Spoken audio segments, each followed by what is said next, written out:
Ku izina ry'Imana Data na Mwana na Roho Mutagatifu. Amasomo yo kuwa kane w'icyumweru cya 20 mu byumweru bisanzwe by'umwaka wa Liturujia B. Isomo rya mbere turasanga mu gitabo cy'umuhanuzi Ezekiyeli, umutwe wa 36 kuva ku murongo wa 23 kugeza ku wa 28. Ivanjiri yanditswe na Matayo, umutwe wa 22 kuva ku murongo wa mbere kugeza ku wa 14.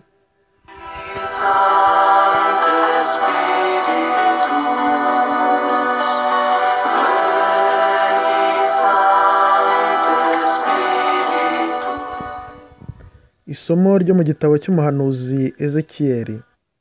Uhoraho ambwirira ijambo ati, nzakuza izina ryanjye ry'ikirangirire mwandavurije muri ayo mahanga, uwo ni Nyagasani uhoraho ubivuze, maze amahanga azamenye ko ndi Uhoraho, nimara kugaragariza muri mwe ubutungane bwanjye babyirebera n'amaso yabo. Nzabavana mu mahanga mbakorakoranye, mbavane mu bindi bihugu, maze nzabagarure ku butaka bwanyu. Nzabuhagiza amazi asukuye, maze mube babasukure. Mbahanagureho ubwandure bwanyu bwose, mucukubiri n'ibigirwamana byanyu byose. Nzabaha umutima mushya, mbashyiremo n'umwuka mushya, mu mubiri wanyu nzakuramo umutima w'ibuye, nshyiremo umutima wumva. Nzabuzuzamo umwuka wanjye, mbatere gukurikiza amategeko yanjye, mwubahirize amabwiriza yanjye. Muzatura igihugu nahaye abakurambere banyu, mumbere umuryango, nanjye mbe Imana yanyu. Iryo ni ijambo ry'Imana.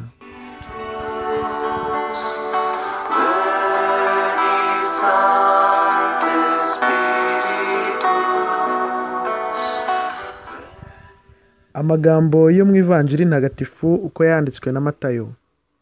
Muri icyo gihe Yezu yongera kubabwirira mu migani ati, ingoma y'ijuru imeze nk'umwami wacyuje ubukwe bw'umuhungu we, agatuma abagaragu be guhamagara abatumiwe mu bukwe, ariko banga kuza. Nuko yongera gutuma abandi bagaragu kugira ngo babwire abatumiwe bati, dore nateguye amazimano, ibimasa byanjye n'amatungo yanjye y'imishishe byabazwe, byose byatunganye, nimuze mu bukwe. Ariko bo ntibabyitaho, barigendera, umwe mu murima we, undi mu bucuruzi bwe, maze abandi bafata abagaragu babagirira nabi, barabica. Umwami ararakara, yohereza ingabo ze, zirimbura abo babisha, kandi zitwika umujyi wabo. Hanyuma abwira abagaragu be ati, iby'ubukwe byateguwe, ariko abatumiwe ntibari babikwiye. Nimugende rero mujye mu mayira abiri, mutumire mu bukwe abantu bose muhura. Abo bagaragu bakwira amayira, bakoranya abo babonye bose, ari ababi ari n'abeza, maze inzu y'ubukwe yuzura abatumirwa. Nuko umwami arinjira ngo arebe bari ku meza, maze ahabona umuntu utambaye iby'ubukwe. Aramubwira ati, mugenzi wanjye, waje ute hano udafite umwambaro w'ubukwe? Undi araceceka. Nuko umwami abwira abahereza ati, nimumubohe amaguru n'amaboko, mumujugunye hanze mu mwijima, aho azaririra kandi agahekenya amenyo. Koko hahamagarwa benshi, hagatorwa bake. Iyo ni Ivanjiri ntagatifu.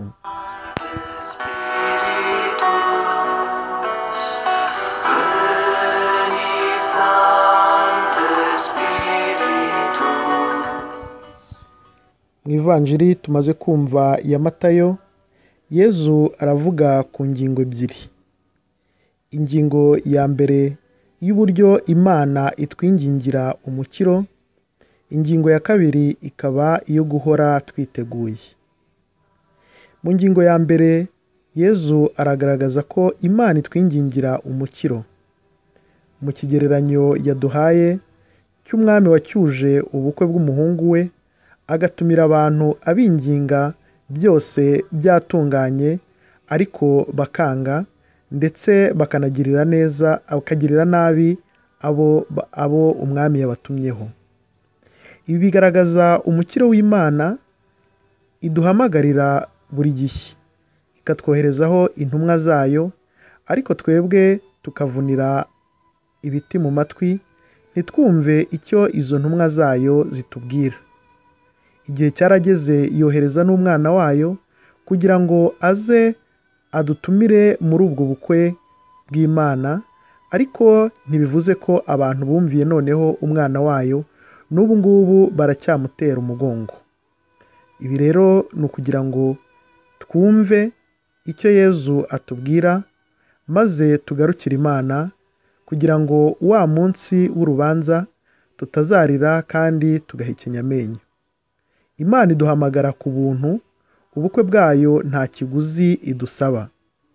Izayi ni uvuga ati, kuki mwatagaguza feza yanyu n'imari yanyu mu bidafite shinge, kandi ngewe mbatumira ngo muze murye kandi munywe ku buntu. Turamenye rero ntibizabe kakegereye kadakiza. Mu ngingo ya kabiri Yezu aravuga guhora twiteguye. Ushobora kuvuga ko uriya muntu wajugunywe hanze kandi bari bamufashe mu mayira abiri yaba yararenganye, kuko atari yatumiwe, yari yigiriye mu bye, ariko bamufata gutyo ajya mu bukwe, agezeyo bamusuka hanze kuko nta mwambaro w'ubukwe. Ubirebye neza ushobora kuba wavuga uti wenda yararenganye, ariko si byo. Guhora turi maso ni ngombwa. Twibuke ko uyu ari umugani, ariko burya n'umugani ugana akariho. Yezu rero atanga uru rugero yashakaga kutubwira yuko tugomba guhora turi maso. Burya iyo umuntu avutse aba akuze bihagije ku buryo ushobora kuba wanapfa isaha iyo ari yo yose. Kandi ibi biragaragara kuko hari igihe uba uri kumwe n'umuntu ari muzima, museka muganira, mu kandi kanya ukajya ukumva ngo arapfuye.